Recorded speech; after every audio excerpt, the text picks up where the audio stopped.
हम सभी जब शेयर मार्केट के बारे में थोड़ा बहुत जानने लगते हैं तो हमें उत्सुकता होती है कि हम भी इन्वेस्ट करें, मतलब कि हम भी स्टॉक्स, एसआईपी या कुछ भी इन्वेस्ट करें, शेयर मार्केट में इन्वेस्ट करें। तो कैसे इन्वेस्ट करें? शुरुआती जो बिगिनर्स स्टूडेंट्स हैं, जो बिगिनर्स हैं, वो कैसे इन्वेस्ट करें कि लॉस ना हो, क्योंकि कभी कभी हम जोश में आ जाते हैं और पैसा लगा देते हैं और हमारा लॉस हो जाता है। तो वो लॉस ना हो, आखिर कैसे स्टेप्स को फॉलो करें, कैसी रणनीति के तहत काम करें कि लॉसेस ना हो, इसीलिए ये वीडियो लेकर आया हूँ। और अगर आप भी बिगनर्स हैं तो आपको ये वीडियो पूरी देखनी चाहिए। अगर मैं बात करूं, अगर आप शेयर मार्केट में नए हैं और सोच रहे हैं कि शुरुआत में पैसा कैसे लगाएं और किन कंपनियों में लगाएं, तो ये वीडियो आपके लिए है। मैं आपको स्टेप बाय स्टेप बताऊंगा कि बिगनर को क्या करना चाहिए ताकि नुकसान ना हो, धीरे धीरे कमाई शुरू हो सके। अब कमाई, यहाँ पे जो शब्द मैंने लगाया कमाई, इससे आप ये ना समझ लेना कि बहुत जल्द, धीरे धीरे, मैंने इसलिए वर्ड जोड़ दिया धीरे धीरे कमाई। 2-3 साल के बाद जब आप देखेंगे अपने आप को तो काफ़ी अच्छा महसूस करेंगे। ये चीज़ें मैंने आपको ऑलरेडी बता दी थी कि शेयर मार्केट क्या है, कोई जुआ नहीं है, ये सारी चीज़ें मैंने आपको बता दी थी। पर एक चीज़ ये नहीं बताई थी कि अगर आप, जैसे मान लो एक शेयर है, टाटा मोटर्स का शेयर 600 रुपये में खरीद रहे हैं और बाद में 800 में बेच रहे हैं, तो 33% का फ़ायदा हुआ। लेकिन अगर वही 800 का शेयर खरीद रहे हैं और 600 का बेच रहे हैं तो 33% का लॉस हो जाएगा। यही चीज़ें हैं जो आपको समझनी है और यही चीज़ों के लिए मैं ये वीडियो लेकर आया हूँ। अब आप लोग तो भी जानते हैं कि शुरुआती निवेश कितना करना चाहिए। देखो, आप अगर स्टूडेंट्स हैं तो 5,000 से या 500 से 1,000 रुपये से स्टार्टिंग कर सकते हैं इन्वेस्टिंग की।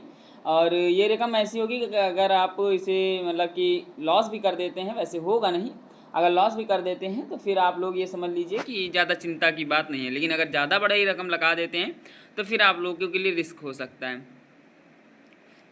ठीक है, मैं अभी सब कुछ बताऊंगा। सबसे पहले ये बता लेता हूँ कि कैसे इन्वेस्टिंग करें। तरीका, आप इस एसआईपी तरीका अपना सकते हैं। मैंने एसआईपी के बारे में पूरी वीडियो बनाए रखी है, चैनल पर जाकर देख सकते हैं। एसआईपी का मतलब केवल आप उसमें एसआईपी नहीं, एसआईपी तरीका अपना सकते हैं। जैसे हर महीने 500 से 1,000 निवेश करें। एग्जाम्पल, मैं सिंपली 500 एचडीएफसी बैंक में लगाता हूँ, 300 रुपये इन्फोसिस में लगाता हूँ, 200 टाटा मोटर्स में लगाता हूँ, तो कितना हो, 5, 3, 8, 2, 1,000। 1,000 रुपये मैंने हर महीने इन्वेस्टिंग का प्लान बना लिया। वैसे मैं 1,000 इन्वेस्ट नहीं करता हूँ, मैं आगे चलकर कुछ वीडियो के बाद मैं आप लोगों को लाइव दिखाऊंगा। ठीक है, और धीरे धीरे आपका पोर्टफोलियो जो होगा वो ग्रो होगा तो 1,000 से 1,100 बनेंगे, 1,100 से 1,200 बनेंगे, 1,300 बनेंगे, पर इतनी जल्दी नहीं बनेंगे। ठीक है, बहुत से लोग क्या करते हैं कि बहुत से लोग टिप देखकर तुरंत स्टॉक खरीद लेते हैं। जैसे कोई इंस्टा पे रील देख ली, 2026 में स्टॉक करेगा ग्रो, 2027 तक ये स्टॉक देगा 100% रिटर्न, 2028 तक ये स्टॉक कर दे हो जाएगा 4 गुना। ऐसी रील देख ली और तुरंत जाकर स्टॉक खरीद लिया। ठीक है, तो ये नहीं करना है, ये बहुत गलत चीज़ होती है। उसका एनालिसिस करें, उसका फंडामेंटल बेस देखें, उसकी मार्केट वैल्यू देखें, बहुत सी चीज़ें होती है जो देखनी होती है, उसके बाद ही आप लोग उस पर इन्वेस्ट करें। जो उसमें अगर आप इन्वेस्ट कर देंगे तो लॉस के अलावा कुछ नहीं होगा। न्यूज़ देखकर पैनिक सेल ना करें, ये चीज़ याद रखना। कभी कभी देखा नहीं आपने, न्यूज़ में आता है कि आज अडानी का शेयर गिर गया 3,000 भाव, हो सकता है अडानी का शेयर गिर जाए 2,000 तक, या हो सकता है आज मार्केट डाउन हो जाए। तो ऐसी शेयर न्यूज़ देखकर आप लोगों को पैनिक नहीं होना है। मार्केट डाउन होता तो उठेगा भी, ये आप जानते हैं। ठीक है, तो उस चीज़ों को देखना है और कभी भी पैनिक होकर स्टॉक को बेचना नहीं है। नहीं बाद में आप, अरे यार ना बेचता तो आज 400 का हो गया था, आज 500 का हो गया था, ऐसी चीज़ें आने लगेंगी। ठीक है, लॉस देखकर घबराएं नहीं। आप भी जानते हैं कि जिन कंपनियों में मैंने बताया उसमें आपने अगर इन्वेस्ट कर दिया है तो आज एक रात में गिरने की तो दूसरे रात में उठने की पूरी तरह से उनके अंदर क्षमताएं हैं। तो इसलिए आप लोग लॉस देखकर घबराएं नहीं, वो फिर से रिकवर कर लेंगी। शेयर मार्केट पेशेंस का खेल है, शॉर्टकट वालों का नहीं, ये चीज़ याद रखना। आप सुबह पैसा डालते हैं, शाम को डबल कर लेते हैं, वैसा खेल नहीं है। आपको कम से कम 6 से 7 महीने, 6-7 साल आपको इसमें देने होंगे, तब आप पर डे जो है आप लोग अच्छी खासी अर्निंग कर सकते हैं। अब बात करें रिस्क एंड रिवाइव। जैसे आपने हर महीने हर महीने 1,000 रुपये इन्वेस्ट किए तो 3 महीने में आपने 3,000 इन्वेस्ट कर दिए। हर बार अलग अलग स्टॉक्स खरीदा तो आपके पास लगभग 10 से 11 स्टॉक्स हो जाएंगे। 10 से 11 आपके स्टॉक हो जाएंगे। तो हर 3 महीने में पोर्टफोलियो रिव्यू करें। ऐसा नहीं कि देख लें कितना, नहीं, हर एक शेयर का पिछले 3 महीने का रिकॉर्ड देखें, हर एक शेयर की कैंडल्स देखें, 1 हफ्ते 2 हफ्ते जितना देख सकें। उसके बाद उन चीज़ों को कॉपी में नोट्स करें और फिर उसमें से आप ये कुछ चीज़ें, कॉमन चीज़ें निकालें। बहुत सी चीज़ें होती जो करनी होती हैं, उन चीज़ों को करें। मैं विधिवत तरीके से आपको नेक्स्ट वीडियो में बताऊंगा कि आखिर स्टॉक्स की कैंडल्स को कैसे पढ़ते हैं, सारी चीज़ें मैं आपको समझाऊंगा। ठीक है, देखिए कौन बढ़ रहा है और कौन नहीं। ठीक है, यहाँ पर सबसे ज़रूरी है कि अलग अलग सेक्टर में पैसा लगाएं।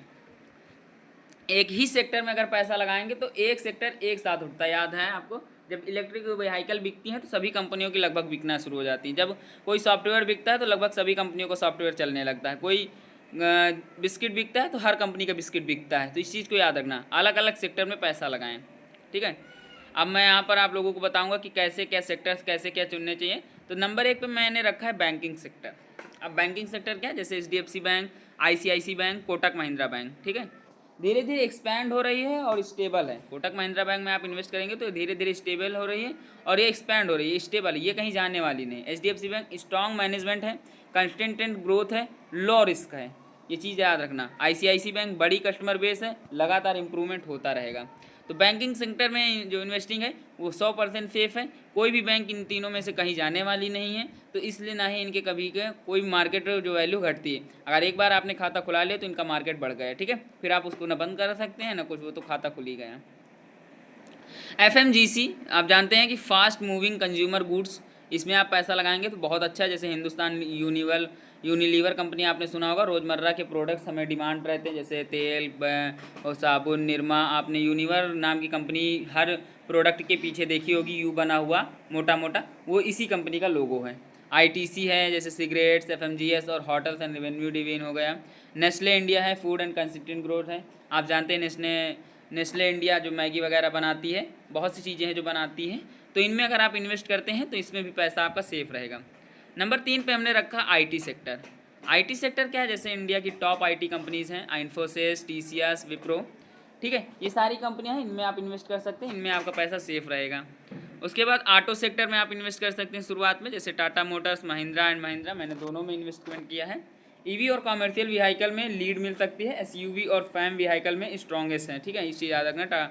महिंद्रा के SUV और फॉर्म व्हीकल बहुत ही स्ट्रॉन्ग है।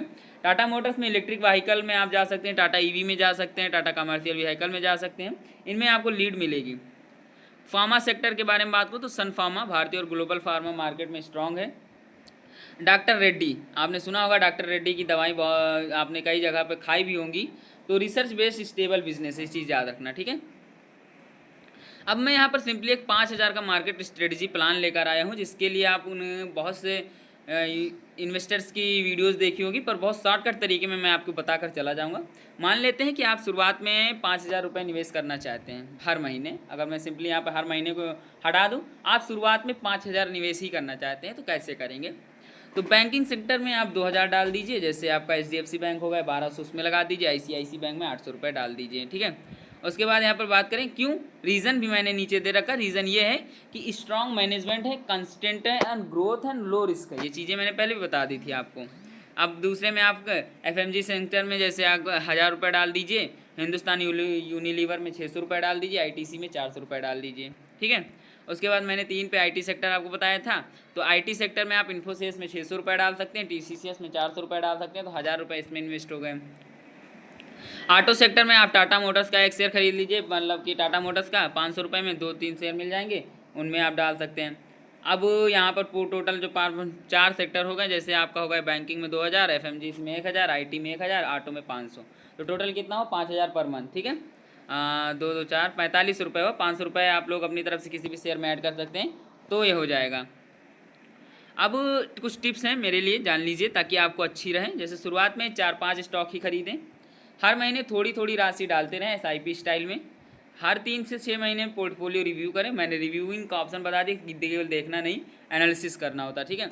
शॉर्ट टर्म फ्लक्चुएशंस से घबराए नहीं, अगर मान लो कभी लॉस हो जाता है, कभी अप हो जाता है, मार्केट बहुत लो चली जाती है, तो घबराना नहीं है। आज गिरी है कल उठेगी, ये याद रखना, ठीक है। इंसान भी ऐसे ही, आज गिरता है कल उठता है फिर गिरता है, तो ऐसे ही चलती रहती मार्केट, ठीक है। तो जो मेरा इन्वेस्टमेंट प्लान है आप लोगों को समझ में आया होगा। मैंने जो वीडियो बताई है, इस वीडियो के माध्यम से हो सकता है कि आपकी कुछ ना कुछ जो यहाँ पर लॉसेस हैं वो रिकवर हों। लॉसेस रिकवर की भी वीडियो बहुत जल्द मैं डालने वाला हूँ, तब तक के लिए धन्यवाद। और हाँ, चैनल को सब्सक्राइब ज़रूर कर लें, वीडियो अच्छी लगी हो तो लाइक करना, बेल आइकन प्रेस कर लेना। बहुत जल्द एक बेहतरीन वीडियो के साथ आप लोगों के समझ फिर से प्रस्तुत होऊंगा। धन्यवाद।